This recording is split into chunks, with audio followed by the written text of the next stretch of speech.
ஸ்டாலின் அரசு ஆட்சிக்கு வந்த பிறகு அதிமுக ஆட்சியில கொண்டு வந்த மக்கள் நலத்திட்டங்களை முழுசா நிறுத்திட்டு நாங்களும் புதிய திட்டங்கள் கொண்டு வரோம்னு சில திட்டங்களை கொண்டு வந்தாங்க. அதுல பல திட்டங்கள் அதிமுக திட்டங்களோட பெயரை மட்டும்தான் மாத்துனாங்க. அது வேற கதை. அப்படி கொண்டு வந்த திட்டங்களையாவது முறையா செயல்படுத்தினாங்களான்னு பார்த்தா அதுவும் இல்லை. ஸ்டாலின் அரசு கல்வியில ஏதோ புரட்சி பண்றோம்னு விளம்பரப்படுத்திக்க இல்லம் தேடி கல்வி, தமிழ் புதல்வன் கொண்டு வந்த திட்டங்கள் எல்லாமே தோல்விதான் அடைஞ்சிருக்கு. அட, நான் சொல்லலங்க, பள்ளி மாணவர்கள் எழுதிய கற்றல் அடைவு தேர்வு முடிவுகள் சொல்லுது.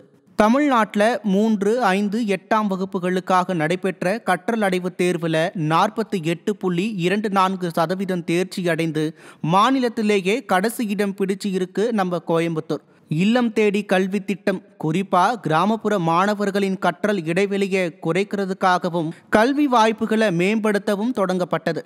ஆனால் வெளிவந்திருக்கிற இந்த முடிவுகள் இத்திட்டம் எதிர்பார்த்த வெற்றியை அடையலை என்பதை தான் வெளிப்படுத்துது. அதே மாதிரி மாணவர்களுக்கு உதவித்தொகை மற்றும் கல்வி உதவி வழங்குவதற்காக அறிமுகப்படுத்தப்பட்ட தமிழ் புதல்வன் திட்டமும் கோயம்புத்தூர் மாதிரியான முக்கிய மாவட்டத்தில் கல்வி தரத்தை உயர்த்துவதில் தோல்வியடைஞ்சிருக்கிறதாவே தெரியுது. இந்த தோல்விக்கு திட்டங்களோட மோசமான செயல்பாடு, ஆசிரியர்களுக்கு போதிய பயிற்சி இல்லாதது, உள்கட்டமைப்பு பற்றாக்குறை இதெல்லாம் காரணமா இருக்கலாம். இதையெல்லாம் பார்த்து சரி செய்ய வேண்டியது மாநில அரசின் கடமைதான்.